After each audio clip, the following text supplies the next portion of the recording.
We've got some new faces here. Welcome, Margaret, and welcome, Shawn and Heather. We're so glad you could join us.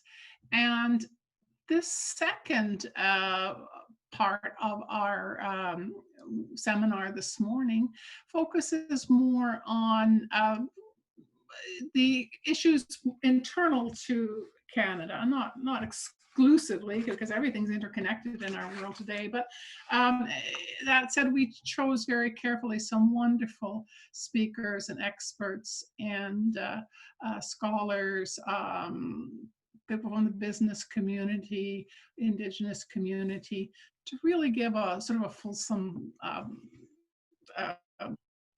aspect to this discussion, because Bill is certainly about raising voices and all voices and having a conversation. So in this panel, I'm going to welcome David Walmsley, Margaret MacMillan, Shawn Atleo, and Heather Atleo as speakers. Everybody's going to have 15 minutes or so to make their presentations. And the same as panel one, we're going to finish with a question and answer period where you'll submit your questions on the Q&A tool on the bottom, for most of you, on the bottom of your screen. And then we'll finish with the other Honorable Bill Macdonald, who will give a few concluding remarks just before noon. So to get started, there's impressive bios of everybody on this panel, and I won't read everything, but I will just touch on some of the basics and hope that you turn to, the audience turns and other panelists turn to see what your colleagues have done. Our first speaker that I'm going to introduce is David Walmsley, the Globe and Mail's 12th editor-in-chief. And David, I used to work for the Globe and Mail at one point, very, very long ago, long ago. So I have a very soft spot for the Globe. David was appointed in March 2014, having previously served as the managing editor. Under his editorship, the Globe and Mail has twice won the annual Michener Award for Meritorious Public Service Journalism, as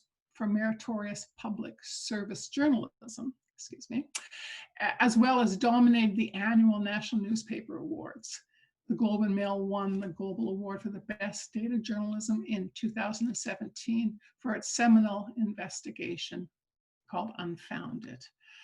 So we're delighted to have David here. David's a member of the World Editors Forum of the World Association of Newspapers. He's a delegate to the World Economic Forum at Davos, the creator of the World News Day, a global day of action explaining the impact of important journalism, and a past chair of the Canadian Journalism Foundation. He sits on the advisory board of the Digital Media Zone at Ryerson University and is a board member Canadian Children's Literacy Foundation. Sometimes reading is a little difficult, but I must admit it's hard with our panelists because our introductory comments, we don't want them to be longer in reading off all that you've done than your own comments. So without further delay, David, welcome to the panel, and we're delighted to hear from you. Thank you very much, Heather, and thank you to everyone for turning up today for this, I think, critically important conversation. It's lovely to have so many participants, and it's also wonderful to have the range of guests that we have got this morning, including Martin joining us, I think, from London in the UK, which has been great. Bill Macdonald and I have been co-conspirators for a number of years, and as was said off the top of the conversation, the book that we're discussing today came out of a collection of essays that I was inspired to publish. I believe it is the case that Bill is the single largest contributor to the pages of the Globe and Mail in the Globe and Mail's long and illustrious history. And the reason for that is because I was persuaded by his curiosity, his experience, and above all, the same word that Martin used at the beginning, his wisdom. A man with 9 decades under his belt has provided a perspective and a context and a belief that history can teach us lessons that is going to be essential in the weeks that follow, the months and the years. And I thought I would reflect on a couple of main points with respect to the domestic challenges. Of course, this book is in some ways now overtaken by events. No one, including the wisdom of Bill, was able to figure out there was going to be a pandemic. But the test that has now been brought is how does Canada respond to that pandemic? And how does it use its natural advantages and what seems to be an ideal around the exportation of best practices when it comes to mutual accommodation to ensure that we're able to encompass as wide a range of people as effectively as possible. For a number of years, I have become increasingly convinced that the political class feels fear, that it recognizes less than ever the levers that are required in order to ensure that they can control both policy ideas, and the electorate themselves. Turnout remains too small. The issues in our confederation remain too big for the short-term political animal to be able to respond competently to. But optimistically, with COVID, there is an opportunity for the political class to work together to say, we need to rebuild Canada in a fairer way, anchored in the principles of mutual accommodation, with fresh thinking that incorporates those who have never had a voice before, beginning with our Indigenous peoples, then moving to our youth, understanding that COVID affects us all. And so there is a great equalizer in this national and global emergency, that the politicians and the businesses of our country and those on the street level and in the communities have a chance to finally come together and deliver a fairer, more equitable society. We know, and it was interesting in previous conversation this morning with Martin and Tom, that the question of relationships versus institutions is one that is more relevant than ever. In Bill's book, he talks about the very interesting question of vertical power versus horizontal power. He reflects on the Japanese structure versus, say, the Western structure, where the West is considered to be deeply horizontal and believes in relationships, while in the East, perhaps, including now China, it's a profoundly vertical country where from the top down you will do as we say. So we have a battle here between the two. And in that chess game, or on that chessboard, Canada is going to have to hold itself to what it has done successfully in the past. And it's going to have to show the mettle that it had in the war era and in the immediate post-war era. We have entered an entirely new economic structure. Trade barriers interprovincially will have to go if we're going to try and offer to reboot the notion of globalization and international conciliation. The natural bounty of our country, I think, begins with the land and specifically with agriculture. With that idea that if we can change the way that we produce food and we can create an environment that provides for the long-term advantage of this country, then we can export that technology and we can create an environment that says, this is the land for us all, and this is the way that we can move forward. And that cannot be done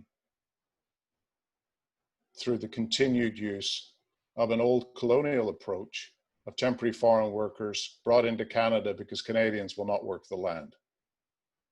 We need Canadians to pick their fruit. We need Canadians to have a living wage so that on the land, they're in a place where they are propelling Canada forward in a more equitable way. Beyond the natural bounty and the respectful use of the environment is immigration. We are a modern miracle as a country in our welcoming of those, including myself, not born in Canada, but who either have roots in Canada or wish to grow those roots in a country that has welcomed generation after generation. COVID has suspended that long-term experiment.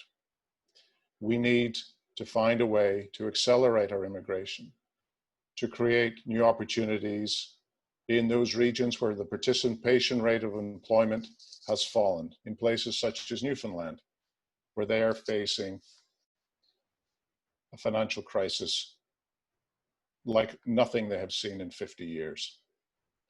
Immigration into our cities, and perhaps the turnoff of the cities because of COVID, immigration into the country, and an ability to provide for a first generation, as well as a support network for those generations that have arrived before. But in order for us to increase that population growth, because Canada, with its landmass and its very small population, has the room to experiment, it's going to require very brave and very focused attention.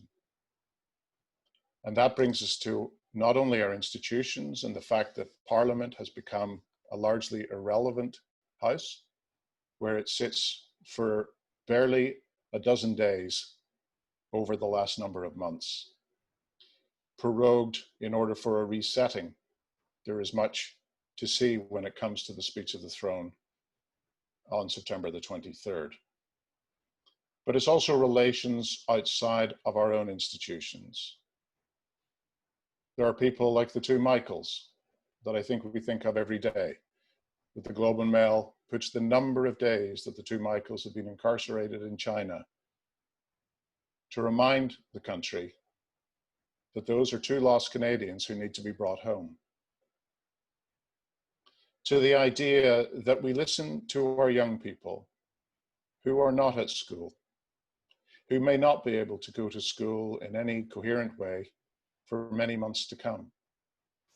Where is the meeting place for the youth of today in order for them to be allowed to exchange their ideas and to grow not cynical, but to instead say, we have a chance to create something special, that the last generation messed it up, but we have the ideas to fix things. Martin spoke about the complexity and the tensions and the growing strong men, and aren't they all men? The strong men of the world and what they're attempting to do pre-COVID, but using COVID, I suspect, as a catalyst to accelerate those concerns. And I cite Bill when he referenced Pogo, who said, we have seen the enemy and he is us. What can Canada do to make that difference? To sell the message of mutual accommodation and the sense of belief that we are entering a new phase, a dangerous phase, a phase of enormous challenge. But with challenge comes opportunity. And I have to remain optimistic, and I have to use the pages of the Globe and Mail as the custodian of that institution, because we believe in institutions at the Globe and Mail, to allow for that exchange of ideas and for the intellectual capital to be in our pages in a way, just as Bill did, to say to everyone that nature is Canadian. Thank you. Thank you very much, David. We very, very much appreciate those comments, and you've given us a lot to think about, which we will momentarily. At this point, I'd like to introduce Margaret MacMillan to as our panelist. Margaret became the 5th warden of St. Anthony's College in July 2007. Prior to that, prior to taking on the wardenship, Professor MacMillan was the provost of Trinity College and a professor of history at the University of Toronto, where she was educated at the University of Toronto, doing a BA at St. Hilda's College and St. Anthony's College, Oxford University, where she did her PhD in politics and philosophy. From 1975 until 2002, she was a member of the history department at Ryerson University in Toronto, and she also served as the chair of the department. She's a fellow of the Royal Society of Literature and a senior fellow of Massey College, from Massey College at the University of Toronto, a trustee of the Rhodes Trust, and she sits on the boards of the Mosaic Institute, the Reuters Institute for the Study of Journalism, the Scholars Council of the Library of Congress, and the editorial board of Global Affairs, International History, and First World War Studies. And I must admit, although it's not in her bio that I was reading out rather quickly, Margaret was also, I believe it was a 2018 Simons medalist, and I had the privilege of hearing you speak in Charlottetown at PEI 2 years ago in the fall, Margaret. So I'm so delighted that you are here to join us. And again, without eating up all your time, talking about all your credentials, I'll turn it over to you. Thank you very much. And thanks to all of you who organized this event. And thanks to my fellow panelists who leave me alternatively cheerful and depressed, which I think is the state we're in these days. And also thank you to Bill Macdonald for what he wrote, but for also providing an opportunity for us all to get together like this and to talk about these different ideas. The notion of mutual accommodation, I think, as others have said, is a very Canadian one. And I just want to very briefly say what I think it means domestically. And Bill, of course, Macdonald has said this in much greater length. But what I think is important for mutual accommodation is that we have structures that are respected. We have norms that are shared. We have trust among citizens and those who rule over them, the rulers and the ruled. And we also are wary of what will happen when mutual accommodation breaks down. I think we need to remember that if mutual accommodation vanishes or is undermined, we're all going to be much worse off. To maintain mutual accommodation, I think, takes work. It takes a commitment both by citizens and those who are in office. And I think it's essential that we deal, as we are trying to deal now, with the great challenges that we face and don't try and postpone them. As Bill Macdonald said in one of his essays, we haven't yet properly dealt with Canada's, what he called the biggest item of unfinished business, and that is mutual accommodation with the Indigenous people. And so I think we can't be complacent. I think we face tasks. And I think we also have to be, at the same time, both realistic and idealistic. We have to have hope for the future. We have to act on that hope. But I think we need to be very realistic about the challenges that are facing us today. And I think others have gone through what some of those challenges are. I think we face a real problem of too many things happening at once. As Peter Hennessy, I think, a very wise British historian and political commentator, has said, we are dealing with something of a perfect storm. You know, we can't deal with just one thing at a time. We can't deal just with the tension between China and much of the rest of the world. We can't deal just with the pandemic. We can't deal just with the economic downturn. We're having to deal with a lot of things at once. And that, I think, is part of the problem. We, as Martin Wolf and others have said, face a growing problem in our societies. And I think he's absolutely right that problems within societies, domestic problems, are linked to international problems. Inequality, both domestically and internationally, I think, is poisoning often relations among peoples within societies and also poisoning relations among societies. And I think it's leading to a sort of despair. The growth of deaths from people who are taking overdoses of drugs, Oxycontin, for example, I think has grown. And I think this is a mark of the despair that many people are feeling about their future and about the future for their children. I think we see an increasing polarization of views and intolerance of others, less so perhaps in Canada than elsewhere. What we see is in political discourse and discourse over what's needed in society, we're seeing too much people assuming that they have a monopoly of virtue, they have a monopoly on the truth, and that those on the other side lack both truth and virtue. And this is, of course, the very antithesis of mutual accommodation. We only reach consensus through respecting, even if we disagree with the views on the other side. We also have what Bill Macdonald and others have called trust deficits. I think we're seeing today the consequences of a lack of trust that publics have in politics and politicians. It's been exacerbated by the COVID-19 pandemic and the inept and incompetent response of many governments to that pandemic. Not, I think, so much in Canada, but certainly in the UK, where I happen to be at the moment, and certainly in the United States and in countries such as Brazil, the response has been very bad, very partial, and in fact has made a very bad situation worse. What we see also, I think, is a corrosive public mistrust of politicians. It's partly, I think, a result of a celebrity culture which diminishes everyone. We are all too willing to believe the worst of people, and we're all too willing to pick on flaws in people and forget that they may also have a positive side. I get so tired of hearing from people that politicians, when they say they're all corrupt, it's a swamp, they're all in it for themselves.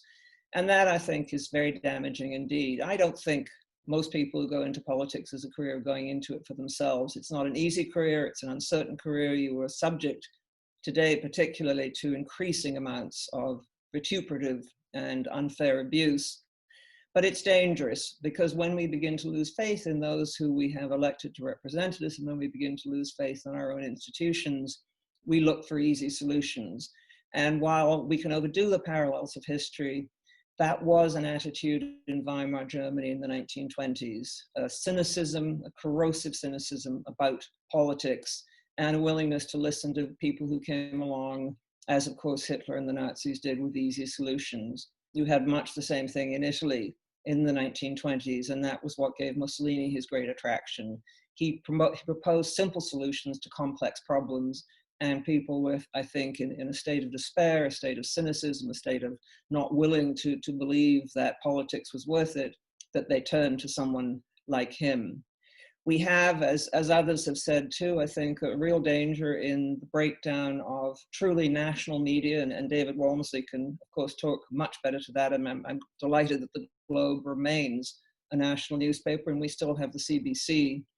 But in so many countries now, we don't have national media that speak to the country as a whole, that bring the country together. What I think is interesting, I think there's an appetite for it. Certainly in the United Kingdom and in Canada, the listenership and viewership of the CBC and the BBC have gone up during this present crisis, because I think people recognize that those institutions can be trusted. And then, of course, we get the dangers. And again, I think we're fortunate in Canada to be spared much of this, but I think we should not flatter ourselves that we're going to be spared forever. We get the exploitation of very real grievances by political leaders. And there is a danger, I think, in populism. I think we've seen populist tendencies in Canada, certain political leaders who have played to populist to grievances and played to them in a populist way. But I think in Canada, so far, the main political parties have managed to steer clear of that. But populism around the world, I think, is a very dangerous domestic development and dangerous internationally, because what populism is about is excluding others. It's about portraying others as your antithesis. It's about portraying others as those who don't belong, who are in some way different to you, in some way enemies of you. We have, I think, also a failure of politicians to take leadership. And, you know, we all hope to live in a time when it doesn't matter who's the prime minister. I'd rather live in a peaceful time where it doesn't actually matter that much who's in the cabinet, who forms the cabinet. But unfortunately, in a crisis, it really does matter. And I think we have seen a failure of leadership, both in authoritarian states, but also in democracies. Not all, but I think we've seen in too many democratic countries a willingness of leaders to rule by polls, to constantly consult public opinion polls. The British government has spent an enormous amount, an increased amount, on sampling public opinion. What it means is they're trying to figure out what the public wants, rather than provide the leadership to help the public understand what it may want. And what I think is striking and encouraging that in countries and in provinces in Canada, where political leaders have been very blunt with people, in fact, their stock has gone up. Angela Merkel never pretended that the COVID crisis was going to be easy. She never pretended that there was an easy solution, that everything was going to be fine. And her level of trust has gone up in Germany. The same thing with Jacinda Ardern in New Zealand. I mean, she had something like 90% of the New Zealand population trusting her. And it was, I think, because of the way in which she dealt with the crisis. She didn't sugarcoat it. She didn't try and make it easy. And we have other problems. I don't want to list all the problems and go on and on, but I think we need to be realistic about them. We have, I think, a tendency to divide ourselves up. We have become fascinated by identity, and this in many ways is a good thing. But I think we have become increasingly inclined to divide ourselves up into smaller and smaller groups, and to think in terms of the interests of a particular group, and perhaps to neglect, I think certainly to neglect the ways in which many of us have, most of us, all of us, I would say, have overlapping identities, and we have as much in common with people who have significantly different identities than we do in difference. As a historian, I always have to mention the role of history. And I think history is playing a part here, because what history does is create narratives. And those narratives can be about sharing, or they can be about difference. And I think a good historical narrative would include both. What worries me is that we're getting, I think, too much the type of history which portrays us, whether it's a nation, whether it's a group, as always right, perhaps always victimized, perhaps always humiliated, or perhaps always triumphant, which doesn't leave room for the stories of others. And I think one of the great strengths of Canada has been that there has been room for many stories, and that as different peoples have moved here, we have incorporated those stories. It's not to say that those stories have always been good stories, and it's not to say that we've always worked well with each other, but I think we need to remember that we do have something of a shared story, and we need to remember that as much as well as the individual strands of it. And so at the moment, I'm concerned that in Canada, we're doing what other peoples are doing, and that is removing the memories, the memorials, the symbols of our past. And it's a tricky issue, and I know it's complicated, and there are memorials which probably should be taken down and statues which should come down. My preference is, if possible, and I think it's probably better for society in the long run, to create ways of contextualizing those memorials, to understand them, to put them in a context, and to use them as a way to teach, and use them as an opportunity to do something positive. Let me just give you one example of what I mean. In Bremen, in the great German port on the Baltic, there is the statue of an elephant, very big statue. It was put up before the First World War, and it was put up to commemorate what is in fact a shameful episode in German imperial history. It was when the Germans took over Southwest Africa. They behaved appallingly to the local peoples, including the very important Hereros. They not only defeated the Hereros, they drove them into the desert, they killed their flocks, and it was, I think, an act of genocide. Many of the Herero died as a result, and that was the intention. Now, the question was what to do with that statue. And what they have done in Germany, and I think we might want to think about this in Canada, is they have put up another statue, and the statue is to the Herero. And they have put up plaques, they bring school children there, they explain to them what happened. And so they have made it a teaching opportunity. But I think as important, they have made it an opportunity to do something positive in the present. So instead of just looking backwards and saying we need to rectify the past and we need to contextualize the past, what they are doing is looking at the present, and they have begun to develop, the city of Bremen and Germany as a whole, begun to develop a relationship with what is now Namibia, former Southwest Africa, and they have provided scholarships, they have supported schools. And so in other words, they're using an episode in the past to try and reach out and try and build something more positive for the future. So Canada today, is David Walmsley right when he says we have an opportunity to really do something? And I so much hope that he is right. And I don't want to dwell on all the things that might go wrong. You know, we have enormous advantages, and others see it, and I think we often see it for ourselves. I was looking up the UN Happiness Index. We have been in the top 10 since 2005. This is a survey done of Canadians. Are they happy with their lives? We slipped in 2020 to 11th place, and that may be something we should be concerned about, but it seems to me that is still pretty good to be able to be in that high.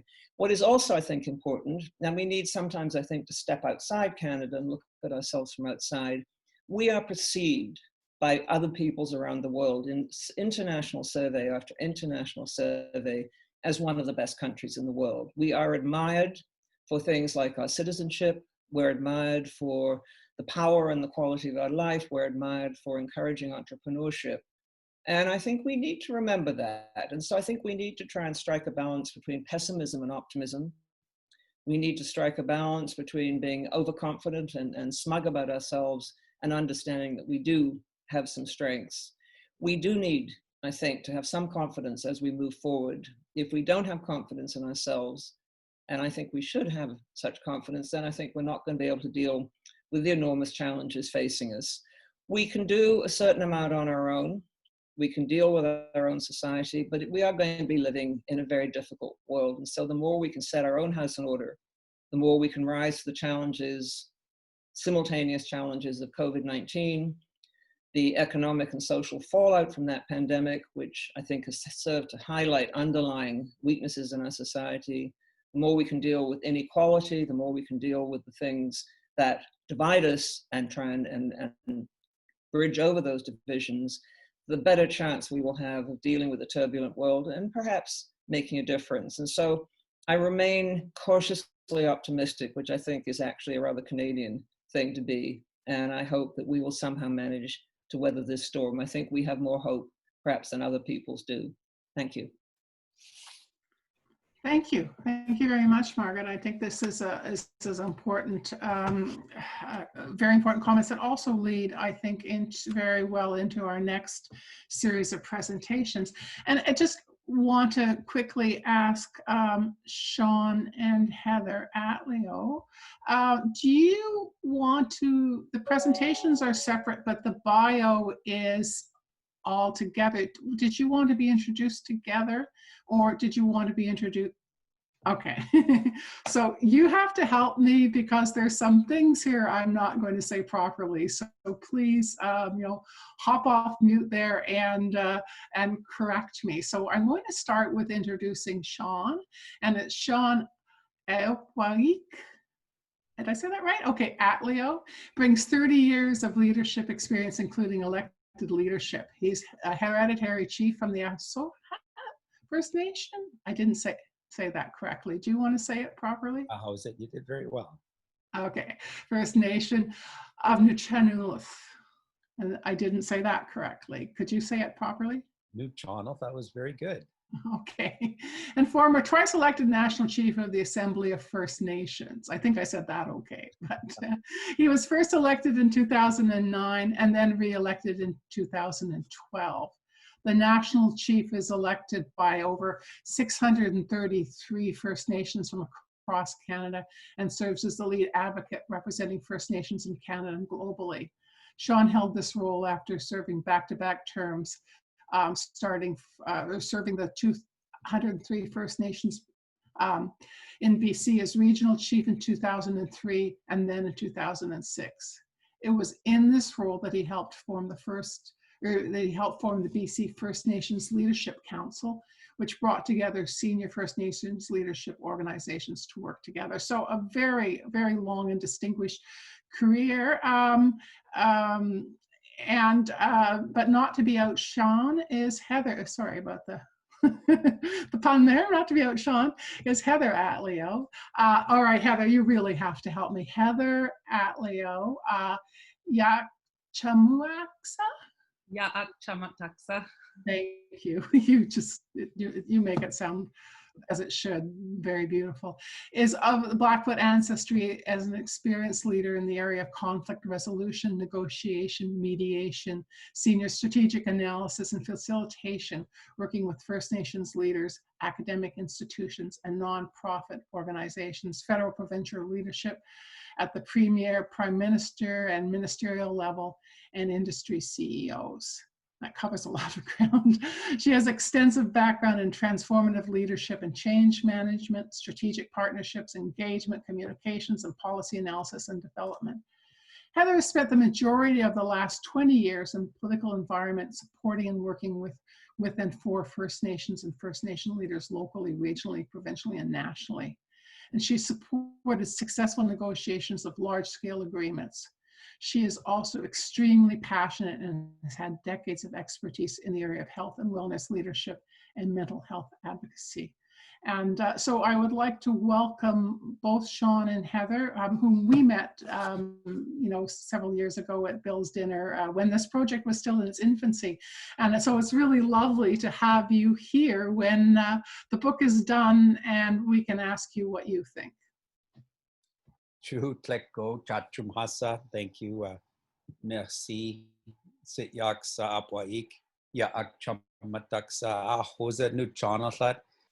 We are very excited and honored to join this conversation. We really enjoyed listening to you, David and Margaret, your contributions, and we caught snippets of Bill and Tom before that. And Heather, thank you so much for that introduction.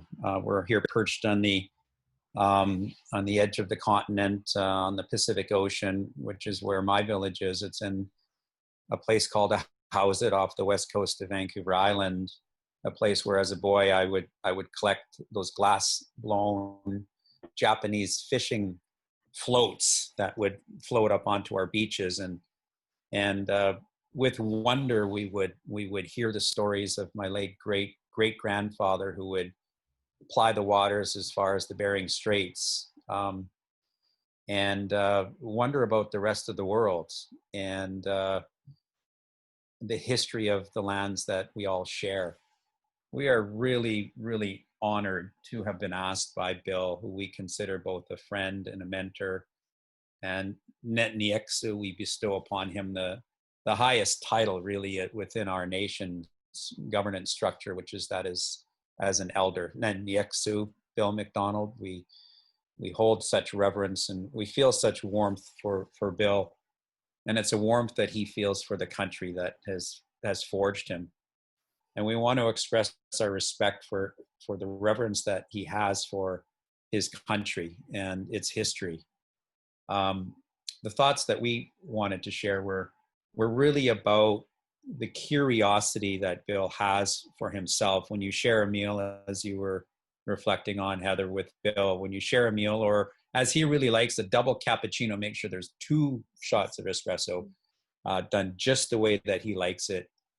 You'll know, those who are friends with him and admire him like we do know that there's a congruence, there's a real character between the things that he believes in and the way that he carries himself. And so it's both in the things that are said, which are going to provoke curiosity in all of us, but more importantly, the way that they're done that really reflect what we feel is the history of Canada. Very often a difficult, a tumultuous one, but one that we feel very proud to be a part of the conversation that Margaret talks about, the history.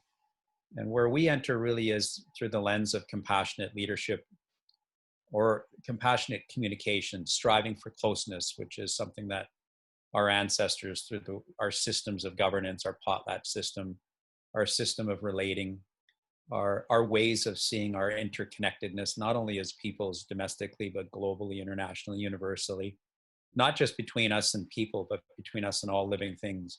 Watch the birds, my late grandfather would say. They'll teach you everything you need to know about life. Watch those birds.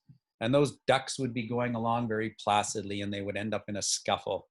And the scuffle wouldn't last very long. Before long, they would overcome their scuffle and they were back going along placidly. Watch the birds. They'll teach you everything you need to know about life. And here we have Bill asking and encouraging us to question about perhaps Canada.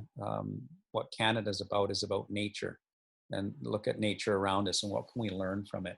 So Heather and I come from that lens of as real a co-leadership team focused on compassionate leadership, striving for closeness and connection, looking to strip judgment, striving for understanding by listening deeply without interrupting, without forming a thought before another has expressed themselves fully, and seeking to strive to confirm that we've understood the other before we strive to be understood ourselves.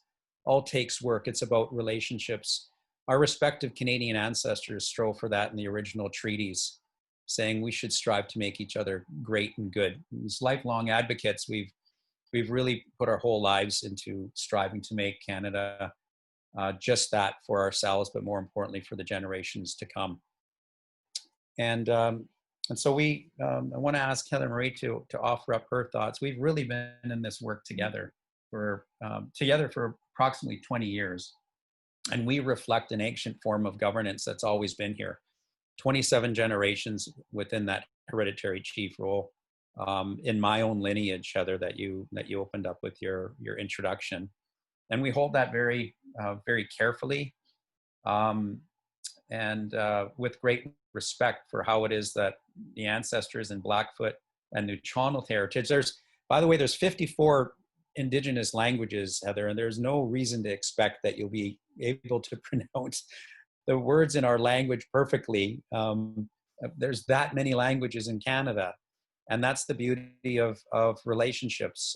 They can be at times complex, and it takes time. And so what we encourage is to do as nature often encourages us to do when we get out in the camping grounds, and that's slow down to connect, go slow to go fast. Deeper, more meaningful relationships. And I believe that's probably what was happening on the shores of the St. Lawrence with the early settlers as those first winters were being experienced. Probably the locals were doing as any local does anywhere else. When somebody new comes to town, you help them get oriented a little bit. And so to get back to being inspired by what Margaret said, achieving an integrated, historical, cohesive narrative is not only healing for an individual to understand where you've come from, or a family for that matter, but if Canada is such a village and we have elders like Bill saying, let's work together to understand in a more cohesive, integrated manner what our history is, to be able to understand one another and feel each other's emotions and at times pain, and to be there without looking to try to fix or to offer up solutions so quickly, but to take the time to really understand and co-create. Compassion, that we believe, after all, isn't about giving up our values. We don't have to agree necessarily, as Margaret was saying, but it's important to understand, to seek that understanding first. And it's compassionate to ourselves, kind to ourselves, not to be compromising of who we are, not to be compromising of what our values are, but instead seek to be influenced by the other and be willing to influence. That's what we believe Bill has brought through his work, through a lifetime of work, and is captured beautifully in this book. Heather Marie? Yeah, Shawn's captured most of it, and in terms of, setting forward how we feel about Bill's contribution, not only to this conversation, but, for our generations to come. And that is something for Shawn and I, coming from an Indigenous lens, is an important piece about, understanding where we've come from, that important space where you can allow conflicting understandings of the exact same moments and integrate them in a way where they all can coexist together. And then to be grounded in the present, where we understand similarly how this moment, what we have the ability to move forward on in the present, and also to have that long-term vision. We view things in, you've probably heard that, in 7 generations. That idea that every decision and thought that we take, to do it in a thoughtful and mindful, reflective way. While we can't ever know what's coming forward in 7 generations, we can be mindful with putting forward intention that we think as such, so that it informs our decisions today, and how to hold that all in a way that, because that's our orienting. In both of our teachings, orientation is so important, and you hear it all through the cultures, from Indigenous navigation, bringing forward about the importance of having orientation, whether it be through star mapping, whether it be through understanding seasonal mapping, geographical mapping, but that real desire in human nature, what is natural to us, which is to be oriented. Mm-hmm. And so to think forward in 7 generations gives us an orienting path about what to start today. and the past also helps inform that. And so it's this beautiful mix about, understanding the way, and I think Bill does it beautifully in his book, understanding the way that history implicates our present, and the learnings and the teachings and the opportunity that history provides us, and the opportunity as well to look forward, but not so far forward, other than it to be an orienting map for our decisions today. And that is one of the pieces and contributions in Bill's book that really resonate to both of us from an Indigenous lens on how it is that we take these moments. And in our teachings, this is one of those moments. There's a phrase that's similar to OWL that says "whoo," and it means to really go slow, to be cautious. There's signs right now that this is our sense is to move quickly, because it's a time of great uncertainty. There's pain, there's fear, there's real death. And so that is a time that also is about the most thoughtful decision making, not thoughtful in the sense that we become paralyzed, but thoughtful that we bring together our Nanyexus, such as Bill, our deep elders, our great thinkers. We pull together from all of those. In our cultures, there would be different societies of thinkers for different moments. And so right now, looking at the panelists, that's the same idea. You gather together, you share those ideas, and you come together collectively. And I think that piece around agreeing is so important, because this isn't the moment for agreement. This is the moment to understand first. And it is very difficult. We deal in high conflict situations right now, everywhere from resource development issues, blockades, standoffs, things that get very violent, and where lots of feelings are involved, and the corners are deep and they're difficult to get out of. And the encouragement is that, this is a beautiful moment to take the time to listen, to see that we understand one another, true mutual accommodation, which is so different than agreeing with one another. And, Shawn and I we work in the area of Indigenous governance, and we hope to continue to model, because it does get overwhelming in these uncertain moments. And what Bill speaks of is that self-discovery as Canada, as a nation, and we would encourage of ourselves to start first with that self-discovery. First, get curious about the feelings we're having as an individual, as a community, as a local government, as a national government. Get curious, and then invoke that same curiosity to each other before we worry about whether or not we agree on an approach. And for us, that's a very Indigenous system. It's the way that our governance, it's the way that Shawn and I do our leadership work together. It doesn't look like most institutions or systems, because we have to, it is truly about mutual accommodation and action, continuing to have autonomy, continuing to have self-worth, to have independence, respect.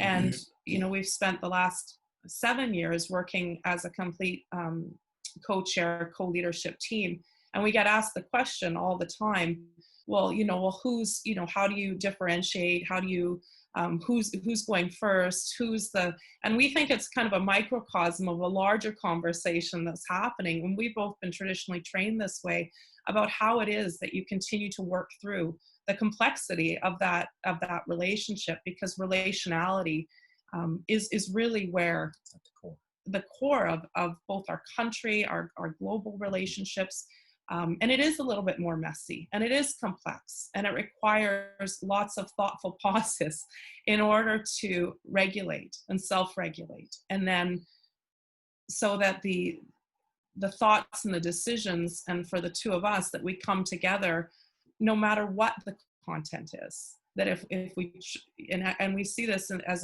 a nation, when there's those triggering moments, how it is that we take that pause and find a way to be grounded in the reality. In our language, there's a term called hamatsap.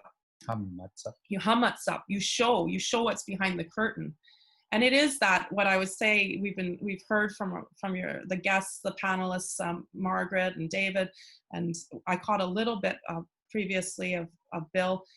the tearing open of a fabric, when you see a little bit behind the curtain. In potlatching, there's a curtain that hangs in front of all the governance. So those that are in front of the curtain don't see the work that's going on behind the curtain. This is where the mass, the transformation, everything happens. And then there's a term called hamatsap, where there's an opportunity where everybody's invited in, and you fortunately or unfortunately see behind that curtain.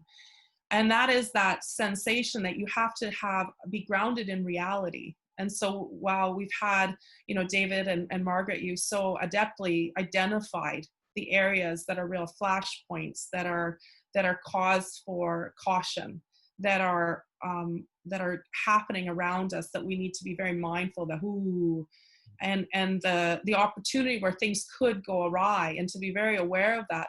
And then the deep hope and optimism that comes when you hamatsap, the good feelings, the opportunity, now that you know what's there, we have that opportunity to collectively figure this out. So Shawn and I are unabashedly optimists in this, grounded in reality, unfortunately lacking cynicism, which is both good and bad, but you need that all to round it out. And so while we don't ever want to take away from the real pain and suffering, and as Indigenous peoples, we really know those trigger points for hurts that continue today. And so we can hold that. We can hold the real pain of this moment. In our language, ya'akap is the term for love, and it's also the same word for pain. And so the name that you shared that was bestowed on me through ceremony, through our elders, is Ya'ak Chamataksa, which means brings harmony through love. It could also be translated as brings harmony through pain, though that's not the way that it's usually referenced. And it's because we can hold all of those moments. That is the beauty. And I think that is a spot for me to lead back to Shawn, that Bill's book has done that. It's inspired both the understanding of the complexity, and I think it's a perfect timing for the book. While it may have not been planned to come out during a global pandemic, it's also the right book for a global pandemic. And to be able to hold the pain and the suffering and never diminish it, to really hear when someone is in a moment of pain, whether it be economic, whether it be social, whether it be their health, their mental health, to hold that, and then to also be able to instill that hope, that curiosity, and encourage each other to find a path through this moment. And then, as history tells us, Margaret, it's so beautiful to have someone who's passionate about history and the historical impact of these moments, to see that, yes, there has been real moments of pain and suffering. And I like it when you reference leadership and how it is that people look to leaders at certain times and make decisions that we look at and go, well, how did that happen? And it's often easy because people, they want relief from the pain. And so simple solutions sometimes can feel so relieving. And so what we can do is keep offering hope and inspiration, encouragement as we deal with complex problems, keeping it in a way that offers, some simplicity through the complexity without relying on that, what you've just touched on, Margaret, which is, we don't want to fall back on decisions that are made out of fear in order to relieve some of that pain and suffering. And so I think for us, it's to really leave, the way Bill has in this book, a grounded understanding, an urgency around the need to be actively involved, and for starting each with ourselves, modeling it starting with ourselves, so that we encourage and inspire a collective for when others can't do it for themselves, when they feel too fatigued and too hurt by this moment, that each one of us, through Bill's book and those that pick it up and those that share it forward, have the ability then to lift those around us. In our teachings, there are many times when everybody's down, and that is when there are some that say, it's okay, we're gonna just stay there right now, we're gonna be there, and we're gonna keep this moving forward. Leadership. That's leadership. And so we remain both hurting in our hearts because it's such a hard time right now, and also feeling optimistic and hopeful that we can grab this moment, and that our grandchildren and our great grandchildren will not only look at the difficulty of right now, but how we seize the moment, because it won't be looked at in an increment of days or months or even this year. It will be looked at in a bigger time sequence, as an era. And so I think turning it back to Shawn, that's all that I think from us that we wanted to share, and to thank Bill again as our Nani Exu of this country, being that elder and wise leader to bring us together, to give us some hope, to ground us in the deep teachings that we need to remember, so that we hear the ooh, so that we can hopefully learn from our past moments and take it into for our next 7 generations. Chuaona from the Atleos, Tlaiko Netniexo, Bill Macdonald. Back over to you, Heather. Thank you so much, Shawn and Heather. That was wonderful to hear, and it reminds me of something that I'm going to save it for when I introduce Bill and his comments in a couple of minutes. We have we're in good time. We are going to go into question and answer. I don't know that we've got any questions yet. So first of all, I would encourage you to post questions to the Q&A tool on the bottom of your screen, and those questions will be forwarded to me, and I'll pose it to your panelists. But in the absence yet of having received questions, I first wanted to ask David and Margaret if they had any comments, anything that they wanted to respond or to say in response to Shawn and Heather, or add to the conversation. I know, Margaret, particularly you were talking about some of the sort of hopeful signs and ways of teachable moments, and I think that's quite in line with what Shawn and Heather were talking about with regard to statues and monuments and public history. Well, I think, yes, I mean, I think debate is a good thing. I think discussion is a good thing, as long as it's courteous, as long as we recognize that the other people have a point of view that, unless it's absolute, I mean, there are people whose points of view, I think one can say, that is beyond any sort of pale of reasonable discourse. But I think within the democratic arena, we have to be prepared to accept that there are other points of views, and we have to be prepared to engage with them. And I think courtesy is important, listening to other people, respecting their viewpoints, engaging with them, not attacking them personally, but engaging with their ideas. And I think that is very important. And I think some of the debate around what do we do with our past is like that. I think it's good. I think we think about what the figures of the past mean. I'm worried when we remove all reference to the past, because I think we miss a learning opportunity. But there are times when statues probably should come down, and when memorials probably should be taken off walls. But I would prefer always, when we can, to have some sort of attempt to use it as an educational moment. I was also struck, if I can just add one thing, in something David Walmsley said, and it's in Bill Macdonald's book, and Shawn and Heather were saying it as well, is, I mean, we do have a lot to celebrate in this country. We know, I hope we know where we've gone wrong, and I hope we know what we need to do, but I think we have a lot to celebrate. And I think what is very important for us is the land itself. I mean, we sometimes treat it badly, often treat it badly, but we live in this extraordinary environment. I mean, we live in the second biggest country in the world, not all that many of us. And we have a landscape which is perhaps quite good. It puts us in perspective, and perhaps makes us realize that we're not as important as we thought we were. But I think the land has been a very important factor in shaping Canada and making Canada what it is in all its variety. And it's not always an easy land. Remember, we have extremes of climate. We have very difficult terrain in many parts. But I think it's part of who we are. And I hope, much as we value our history, I hope we also value the land itself, because it seems to me that we're nothing without it. We're not Canadians without it. David, I wonder if you have any comments that you'd like to add to Margaret's. Yeah, thank you, Heather. I think the land is the meeting place. It's the original meeting place. It's the original town hall, as it were, for the discussions. And I was really struck by Shawn's point with respect to watch the birds. You know, COVID has taught us to slow down. We have a deeper respect for the azure blue sky without the airplanes than we had before.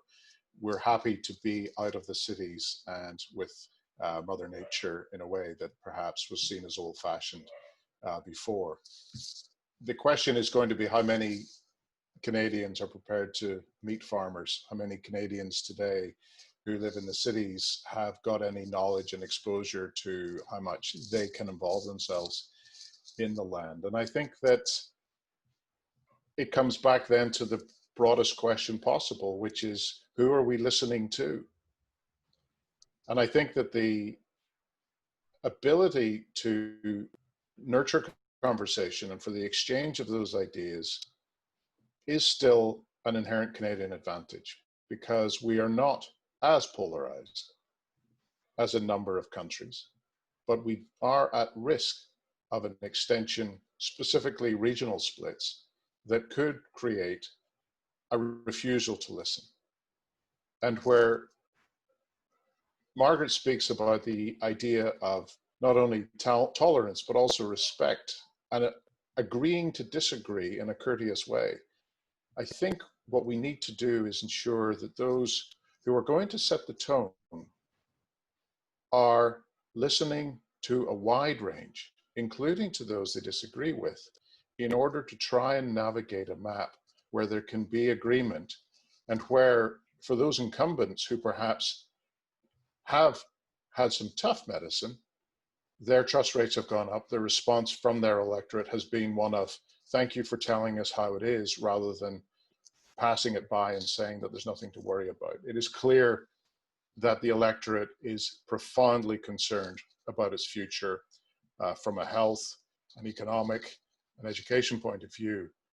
And that is a test that transcends political color, and it transcends generations. And while that is a big challenge, I think it is also an absolutely extraordinary opportunity that usually only comes about after war. Mm-hmm. So, okay, you know what? I think that's a very interesting place to sort of stop for a second. And we do have a question, but I think it is a question that it was for Margaret, but might also work to open up this panel and this conversation and link back to our previous conversation. So before I pose, well, I'll pose the question to Margaret, and then maybe we could then open up our conversation after that to all the participants, and we could again ask some more questions of each other, or ask questions if time permits. We might be able to still take another question. But anyway, the question, Margaret, for you was, for Margaret MacMillan, but others if they wish. The question is, I'm reading Margaret's book on book Paris 1919, Paris in 2000. So this is more an international question, but Paris in 2015 was another international negotiation. Does Margaret see a future conference with international leaders to negotiate a grand international bargain conference similar to 1919 to reinforce the commitments to deal with climate change? And for Margaret, yes, but I do think that there's room for people, for Shawn and Heather and David to weigh in as well, because of the thinking about the nature and who might participate in that conversation. Would you like me to start? Yes. I don't see it anytime soon. I don't think there is the political leadership to make it possible. I don't think there's the willingness on the part of powerful countries to make it possible. The United States remains the most powerful country in the world, and you have an administration which is not prepared to enter into or support international agreements. In fact, has gone a long way to jettison a lot and to undermine and dismantle international organizations. I think you see Russia, which behaves like a rogue state in many ways. The European Union, I think, is preoccupied with its internal problems and unlikely, I think, to take a leadership in this, although I have some hopes that it might.